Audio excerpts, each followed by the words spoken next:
Well, hi YouTubers. Okay, it's 20 to 2 in the morning of the 16th of December. And I thought I've got to talk about Star Wars Episode 8. I've literally just got it from the cinema about an hour ago. I haven't seen it. And I thought I've got to talk about it because it is a bit of a head screw, this film. What you expect is not what you get. What you get is not what you expect. And this is totally twisted a galaxy far, far away. And the rules on its head. I'll give full respect to the writers of this film and the director, Rian something. He took what fans disliked about the last film, The Force Awakens, and twisted the Star Wars mythos on its brain. Now, plot is, now I kept myself as pure as the driven snow, so this was all a surprise to me. Rebellion is in pretty much in tatters. There's this big final purge, if you will. It's all convoluted. Rey has found Luke Skywalker, who is not interested in what's going on. And, oh my god, I love this. For the first time, in a galaxy far, far away, a Jedi has some hubris. Now, this is going to be a total spoiler review, okay? If you don't want to hear any spoilers, then bug off now, watch the film, come back to this. But for the first time in about over 30 years, there is hubris with the Jedi, and it comes from Luke. Because here's a spoiler here. Luke cut himself off from the Jedi. Luke has no idea what's been going on ever since he kind of didn't kill Kylo Ren, and he comes to terms with his own mistakes because his error in judgment. He felt the darkness building in Ben and thought about killing him, didn't kill him, and Ben realised this, freaked out, basically destroyed the Jedi Academy. But, spoiler territory here, he mentions that he took some of my Jedi disciples and disappeared. And I'm like, oh, so there's some more Jedi out there. So, finally, Luke comes to terms with what's happened. And for the first part of the film, is a bit of a morose bugger. He's very dismissive of Rey, basically tells her to go. He literally, when he gets that lightsaber, there's a big scene at the end of episode The Force Awakens, where Rey hands him the lightsaber. He takes it and he just throws it behind him. He doesn't care. He's done. But the fact is, without the Force, Luke's a total badass. There's the one scene where him and Rey have a little fight, okay? You don't realise at the time he's not using the Force, that's just him. I was like, Luke Skywalker's badass. So, yeah, I know. So this kind of expands more on the mistakes that The Force Awakens made. And one thing I absolutely love is that Supreme Leader Snoke calls Kylo Ren out on his wearing the helmet, you look ridiculous like a child. And Adam Driver as Kylo Ren, much better this time around. He takes off the helmet and literally just gets rid of it. He literally just destroys it. And the rest of the film he's without it, which I thought was a good thing. He's cast off the shadow of Darth Vader, now trying to be his own man. And he's failing at it, but you've got to give him some props for trying. And also, okay. Know that Saturday Night Live Undercover Boss, where Adam Driver's Kylo Ren says, as, what is it? Mally, or whatever his name was, says, I hear Kylo Ren's ripped. Oh my god, he is. There's this one bit where him and Rey are having this kind of like Force discussion, okay? And they're talking to each other through the Force, okay? A little bitch fest. And literally, he's in his own quarters and he's shirtless. And you're like, okay, he wasn't lying. Adam Driver's ripped. You're like... And also, you can actually see now, it sounds really, really bizarre, but I was rewatching the original trilogy recently, okay, episodes 4, 5 and 6. There actually is a resemblance between Mark Hamill and Adam Driver. I didn't twig that till now. Maybe because in The Force Awakens, Adam Driver spends most of his time wearing the Kylo Ren mask anyway. So, I love the character development within Kylo Ren as well, between Ben. Because he is so conflicted. After killing his father, Han Solo, he is so conflicted about where to go. And there's this one scene where he doesn't, okay. Sorry, I need to get some people's names on my laptop. He doesn't kill Princess Leia, but he hesitates. But the other TIE fighters come in and do the job. And, spoiler alert here, Leia can breathe in space. Princess Leia can breathe in space. It was awesome because obviously Carrie Fisher, no longer with us. Woman's dedicated to her memory, by the way. No longer with us. You're thinking this is how she's going to go. No, she doesn't. She uses the Force to pull herself back into the ship. And you're like, oh my god, after all these goddamn years, Princess Leia is force sensitive too. And I don't know what's going to happen in episode 9, okay? I don't know. There's one thing you can kind of tell. Because Kylo Ren and his mother never ever meet face to face.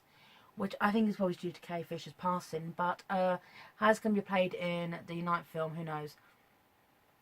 Well, one thing is, they brought back the characters that we know and love and did it in a really nice convoluted way. Yoda's back. Not just Yoda. Not just Yoda. Not CGI bouncing Yoda. Puppet Yoda! So I'm going to get this on my camera. Puppet Yoda is back. You can tell it's a puppet. Oh my god, my Yoda. My Yoda is back. My Yoda. The puppet Yoda. 4, 5 and 6 Yoda. And Frank Oz, you can kind of tell, is having a blast doing this, okay? He's having a blast. Because obviously, he's a Spirit Force ghost now. Sorry, gonna have a cold. He's having a blast doing this. He basically calls Luke out on all his bullshit. Basically forces Luke to face up to his responsibilities. And there's one bit, okay, where Luke, Yoda sits on like the sacred tree, where there's a sacred Jedi text in it, on his sacred Jedi planet, which only Luke knew about because it was so sacred, okay? And Yoda's like, did you read? No, read this material, did you? Not exactly page turners, are they? And Luke's like, what's, you know, I skimmed through them, you know, I'm thinking, yeah, no wonder, you know, probably a bit boring like the Jedi are. I'm not a fan of the Jedi, by the way. I'm not a fan of the Jedi. So, now one thing I liked about this is this film seems to be setting up that there is a connection between Rey and Kylo, or Rey and Ben. And you keep thinking, expanded universe coming into this, you keep thinking, are they the Jedi twins? Are they the Jedi twins? They're not. Rey is related. If I know about Rey's family tree, she is a nobody. She is an absolute nobody. Which means that the Skywalker line is gone. It's cut off. It is literally Kylo Ren or Ben Solo, and the Skywalker line's dead. Which, if you can see the entire Star Wars saga as a history of the Skywalker family, where does that lead into the next one? That's the thing. It twists everything on its head. It twists it a little bit. There is a few problems though. Okay, let me just step back a bit. Okay, just my bad foot. Okay, one thing that makes Star Wars so popular is the villains. You have Senator Palpatine, or Darth Sidious. You have Darth Vader, Anakin Skywalker. They are remembered because they're badass. Supreme Leader Snoke is just cut down. He is killed by Ben Solo. Literally just severed through the middle. And doesn't even claim credit for it. He's just like, Rey did that. The Jedi did that. Yeah, Rey did that. I'm thinking, you know what? If Darth Vader did some shit like that, he'd own it. He'd own up to it. I did that. That was me, you know? Because he's Darth Vader. Which, yeah, they're not going to be remembered. And the thing is, with the villains in Star Wars, you get to know their backstories, who they are. Say you want about the prequel trilogies, okay, and I watched in the cinema, I saw the Phantom Menace many, many times. You get to see Senator Palpatine become Darth Sidious. You get to see little Anakin Skywalker become Darth Vader.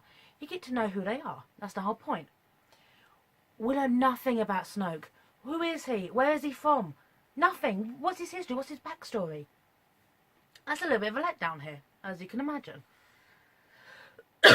So, what we think we know and what we learn is totally different, and there is a few little problems with this as well. Now, it's a bit chaotic. It is so chaotic. Now, early on in the film, Princess Leia is basically, after surviving the vacuum of space, I like Yondu. Okay, she is in a coma.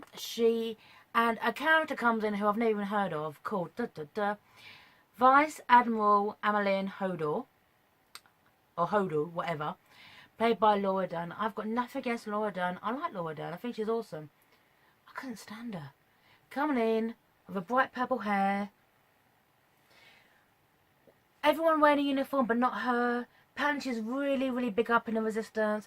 Everyone knows her name, but doesn't know who she is. And you're like, I can't get around you. I don't even like you. I don't know you to like you. If you understand. Okay? that's and also she's killed off. But the thing is, these characters which I felt nothing for, so I was like, how the hell can I be? How the hell can I be feel anything towards you with your bright purple hair and your non-uniform, and the fact you want to take anything seriously, and the fact that you're submissive towards Poe, whom we love Poe because we've come to know Poe. So there's also a new character coming in. I get her details. Never heard of her before. Kelly Marie Tran as Rose Tycho. Meet her sister at the beginning of the film. Her sister's killed off, and I would give full credit to her. I liked her. For a new character to come to the Star Wars franchise now, for us to like, that is actually not easy to do. Because these characters, we've got to know them over the films. I actually liked her, but, okay, one niggling issue. There's a bit further on towards the end of the film where she's kind of like got concussion or concussed, and she says to Finn, you do these things, you save your life, she saves his life, for the people you love. There is nothing to suggest that she loves him. Why? I mean, she's a bit fangirlish towards him at the beginning. It's kind of like, oh my god, you're the great Finn. Now, Finn's just come out of his coma and basically sneaking away. And, obviously, I'm sneaking away to find Rey. And, then Rose is basically like a Star Wars fangirl who's been kind of pulled along into the venture. She's very, very strong. She proves her worth. She's a little bit like, I am from this terrible place and the Empire did this to my family kind of thing, and this is my motivation and whatever. But they're bringing a whole kind of, I'm in love with Finn. No. Maybe because I'm a Finn Poe shipper. No. No. So, so, the rebellion, the resistance is kind of stuck where they are. Our characters are also kind of separated. Leia's in a coma. Finn and Rose go off to like a planet of like rich people, like the 1%, if you will, to look for like this like master safecracker. And it's Benicio del Toro as DJ. Okay, I looked up his character. I've got nothing against Benicio del Toro. I think it's fantastic. Okay. But you know when there's a character who you know is going to betray you anyway, so you're thinking there is no shock there. He basically says, I can get you in to like the Imperial ship. I can, you can crack the codes. We can get everyone. We can save the day. And turned to betray them. It wasn't a shock. It was obvious. And also, this is just me, but I just sat there thinking Andy Serkis should have played DJ. Andy Serkis should have played that role instead of Benicio del Toro, because Andy Serkis is Supreme Leader Snoke, sorry. And Andy Serkis can play that character down to a T, and I think he should have played DJ. And I love Andy Serkis anyway, so.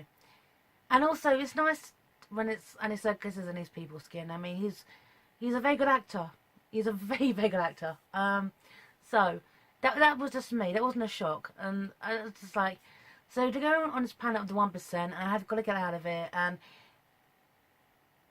it's a great scene. It's shot beautifully. It's a whole kind of, why do we do this kind of thing? Why do we fight against a rebellion on this kind of planet of rich bastards where the young ones suffer, if you will? But it beautifully shot, beautifully done. It's nice for good action scenes with Finn, but it just seemed to kind of prove a point. And it is nice to kind of go off planet, but it's a little bit too distracting after a while. So, however, it did kind of show that one of the little kids who helps them escape, this is spoiled towards the end, he's Force sensitive. So it's kind of like there are other Jedi out there as well, potential Jedi. So maybe going to go off into future films, okay? This little boy is kind of Anakin Skywalker, XP if you will, standing there, being like a slave on a comedy planet with rich people. Hey, you need to find some logic in this. So it is nice. Sorry. It's nice to have these characters back, and I will give this film some respect. It is shot beautifully. This film is shot so beautifully. It feels epic. It's nice seeing our characters back who we've always loved. But no, actually, but there's so many missed opportunities as well. Luke and Leia never meet again. what we've been waiting for. Oh, here's a spoiler here towards the end. Okay, so the rebellion goes to another planet which was used back in the day of the original trilogy, if you will.